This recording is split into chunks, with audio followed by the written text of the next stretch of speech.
বাংলাদেশকে সেমিফাইনাল জেতালো 6 জন প্লেয়ার, যার মধ্যে 2 জন ভারতীয় আছে। বাংলাদেশের 4 জন হলো রিপন মণ্ডল, মেহরাব, রাকিবুল, হাবিবুর রহমান এবং ভারতের হলো নামানধীর এবং নেহাল ভাদেরা। বাংলাদেশ যে আজকে আমাদেরকে হারাতে পেরেছে, আমরা যে ম্যাচ হেরেছি, আমরা ফাইনালে পৌঁছাতে পারিনি, এর পেছনে আমাদের এই 2 জন প্লেয়ার নামানধীর এবং নেহাল ভাদেরার অনেক বড় হাত আছে। আজকের ম্যাচে বাংলাদেশের হিরো কারা, যারা আমাদেরকে হারিয়ে বাংলাদেশ দলকে নিয়ে গেল এশিয়া কাপের ফাইনালে। গুরুত্বপূর্ণ ম্যাচ ছিল আজকে সেমিফাইনাল, আর আমাদের প্লেয়াররা জঘন্যতম খেলা খেলেছে। সুপার ওভারে ম্যাচ গিয়েছে, কিন্তু আমরা সুপার ওভারে 1 রানও করিনি, 0 রান। বাংলাদেশের ক্যাপ্টেন অনেক সুযোগ দিয়েছে আমাদেরকে ম্যাচ জেতার, আমরা সেই সুযোগগুলোকে কাজে লাগাতে পারিনি। বাংলাদেশ চলে গেছে ফাইনালে, সেই জন্য বাংলাদেশি প্লেয়ার ক্যাপ্টেন যে ভুলগুলো করেছে সেগুলো ভুল সবই কিন্তু মাফ, সেগুলো দেখে লাভ নেই। বাংলাদেশের উচিত এখন ফাইনাল কি করে জেতা যায়, কি করে চ্যাম্পিয়ন হওয়া যায়। অনেক অনেক অভিনন্দন বাংলাদেশ ফাইনালে ভালো কিছু করুক, শুভকামনা রইল, ফাইনালে বাংলাদেশ চ্যাম্পিয়ন হোক। এইবার আসেন আজকে বাংলাদেশের হিরো কারা। দেখেন, বাংলাদেশের মেন আজকে প্লেয়ার অফ দ্য ম্যাচ হয়েছে রিপন মণ্ডল। নো ডাউট দুর্দান্ত বোলিং করেছে, ম্যাচে 4 ওভার বল করে 35 রান দিয়ে 1 উইকেট নিয়েছে, কিন্তু আসল কাজটা করেছে রিপন মণ্ডল কোথায়? সুপার ওভারে পরপর 2 বলে 2 উইকেট নেই। ভারতীয় ক্যাপ্টেন জিতেশ শর্মা মানে কোন শট যে খেলছিল, মিডিল স্টাম্পের একদম ইয়র্কার বল, সেটাকে খোঁচা মারতে গিয়ে আউট। তারপর আশুতোষ শর্মা কি করবে বেচারা, ও ভাবছিল 4-6 মারবো, কিন্তু সেও আউট। তো আমরা কোনো রান করিনি। বাংলাদেশ যখন ব্যাট করতে আসে, তাদের যে ওপেনার ইয়াসির আলী রাব্বি, ওহো, সেই ভেবেছিল আজকে আমি তো হিরো, ইন্ডিয়া 0 রান করেছে, আমরা চলো ভাই 6 মারি, এক শটে ম্যাচ জিতে যাব, কিন্তু ফেসে যাচ্ছিল বাংলাদেশ।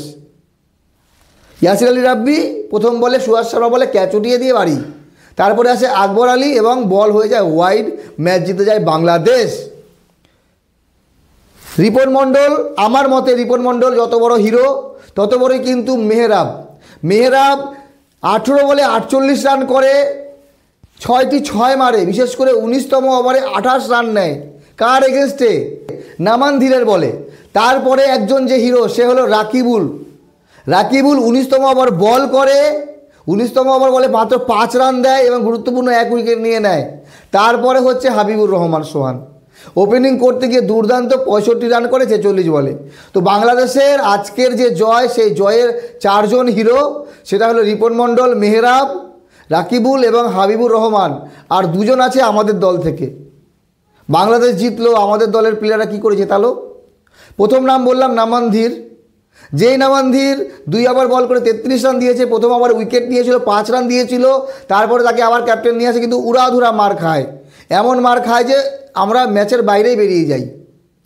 এবং পরে যখন ব্যাট করতে আসে 12 বল খেলে করে মাত্র 7 রান, আমাদের 6 উইকেট গিয়েছিল, আরও 4 উইকেট ছিল। যদি হাতে আরও 5-6 বল থাকতো তাহলে কিন্তু এই ম্যাচ আমরা জিততে পারতাম। কিন্তু সমস্যাটা হলো ওই নামানধীরের স্লো ব্যাটিং, 12 বলে 7 রান। T20 ক্রিকেটে এটা মেনে নেওয়া যায় না, এইগুলো ইনিংসই ম্যাচ হারায়, যেখানে আমরা হেরেছি। আর একজন হলো নেহাল ভাদেরা 29 বলে করেছে 32 রান। এটা কোনো অ্যাঙ্গেলেই T20 ইনিংস ছিল না, এটা ওয়ানডে ইনিংস। আর এই যখন টার্গেট 200 মতো টার্গেট লাগে, প্রতি ওভার 10 রান, সেখানে দাঁড়িয়ে 5 ওভার খেলেছে একা, আর এই 5 ওভার খেলে রান করেছে কত? 32, মানে 6 করে রান করেছে। তো আমরা হেরেছি কোথায়?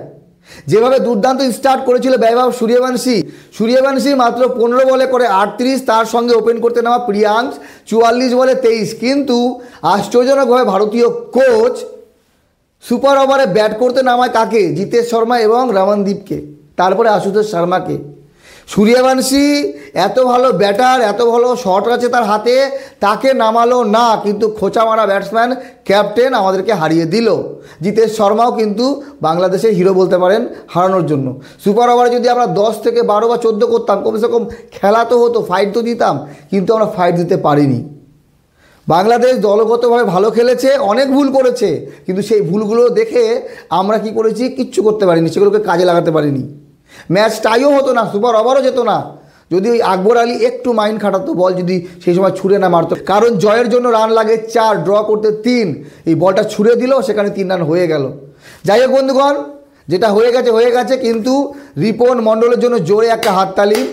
দুর্দান্ত বোলিং করেছে, সুপার ওভারে এইরকম বোলিং, আমাদের তো ব্যাটিং হয়েছেই খারাপ, আর আমাদের ম্যাচ হারের পেছনে আমাদের প্লেয়াররাই আছে এবং আমাদের কোচও আছে। এমনভাবে প্লেয়ার সিলেকশন করেছে যেটা পুরোপুরি রং গেছে, ইন্ডিয়ার পক্ষে কোনো জায়গায় যায়নি। যাই হোক, ভালো থাকবেন সবাই। ফাইনাল ম্যাচ এখন এই মুহূর্তে পাকিস্তান এবং শ্রীলঙ্কার ম্যাচ চলছে। শ্রীলঙ্কা ব্যাট করতে নামবে কিছুক্ষণের মধ্যে, 150+ টার্গেট দিয়েছে শ্রীলঙ্কাকে পাকিস্তান। দেখা যাক কী হয়, কারা ফাইনালে পৌঁছায়। ভালো থাকবেন সবাই।